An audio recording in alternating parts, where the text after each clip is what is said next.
Hi, my name is Glenn Frazier. I'm the president of the Major General Irene Trowell-Harris chapter of Tuskegee Airmen.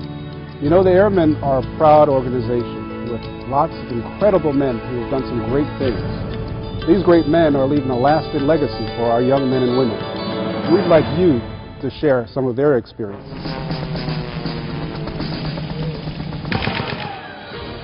Although I had several other close calls, being shot at, running into a train, knocking off part of my wing, getting hit in the propeller, and a few other things. So I managed to survive those. And within minutes, there were all kinds of fighter ships around us, dropping depth bombs in the ocean. I pulled straight up, stalled out, went into a spin at 38,000 feet, and went right on down to the ground. When I was a Tuskegee Airman, I'll never forget the first solo flight I went up on. My instructor said to me, you know, there are old pilots and there are bold pilots, but there are no old, bold pilots. In other words, you value life and property. Tactical work, dive bombing, strafing, etc. in the 12th Air Force, 15th Air Force.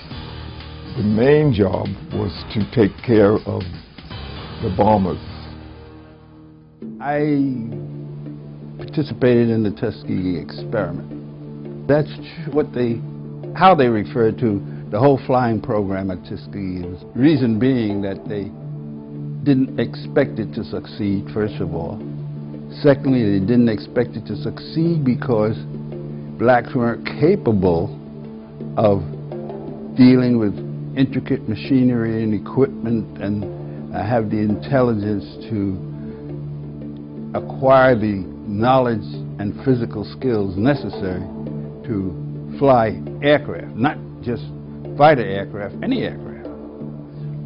The war was on, guys were getting killed, but they didn't want us over there. And they kept us at different bases here in the United States.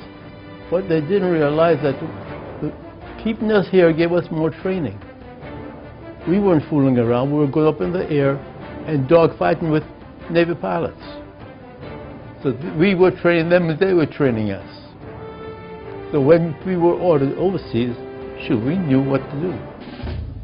I went overseas in August of 1944, and I flew 68 combat missions, about 45 of them escort missions, some strafing missions, and some photo reconnaissance escort missions.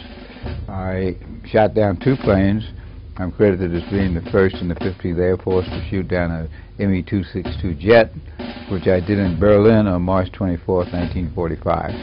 I also shot down a FW-190 on March 31st, 1945. I had 5.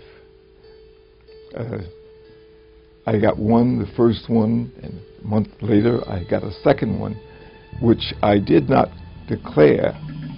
The fellow flying my wing that day, Freddie Hutchins, got back and said, hey, Lee drove an airplane into the ground. That should be a credit. And the group said, yes, it could be. And then suddenly I got 3 more at Lake Ballatin several months later, when our company, our organization, rolled up a tremendous score. And I had 3, Pruitt had 2. But I did go on strafing missions and I destroyed 3 bombers on the ground. So I feel very happy about that. Because they lost 10 men on each ship, where when they were shooting down our bombers, they would shoot down 10 men in the bombers, in each bomber, and sometimes we would lose 100 to 150 bombers on one mission. Sometimes they used to have bombardiers, navigators, but on a B-25, they needed someone that could do 2 jobs. So my job was to be a bombardier and navigator. They called us bombargators. For the longest while, the white bomber crews never knew we were black. They knew us by the red tails of our planes. The Newburgh chapter is one of the greatest chapters I have ever participated with, because I try to support them to the utmost. They use their facilities to such great advantage. As far as the access to the military base, the support of the base commander, they may be the only one to have a flying program. The Lee A. Archer Jr. Red Tail Youth Flying Program is a premier flight program in the Tuskegee Airmen organization. One of the things that we try to do is to reach out to kids and mentor to them, and this program offers us that opportunity. I love to be associated with other people who have an interest in aviation. But my main focus right now is to get our youth at least motivated and at least given the direction in which they can make a tremendous career. And I think planting that seed at the grassroots level can only help our company and other companies in America down the line. With the tours that we give around here and the participation in the aviation camps, I think it's something that is really something that kind of just taps the heart. And I have seen those wonderful, bright young people line up and receive those scholarships.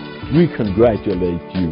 No one else can tell you who you are, what you are, or what you can or can't do.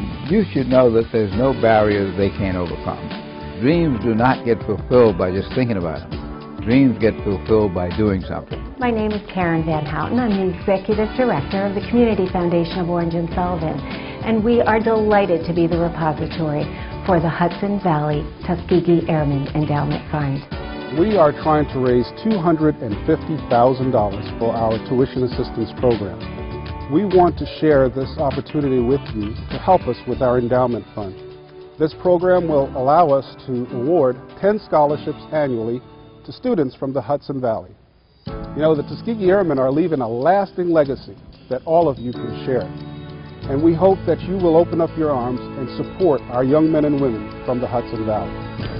Thanks for your support, and we thank you very much for the legacy of the Tuskegee Airmen.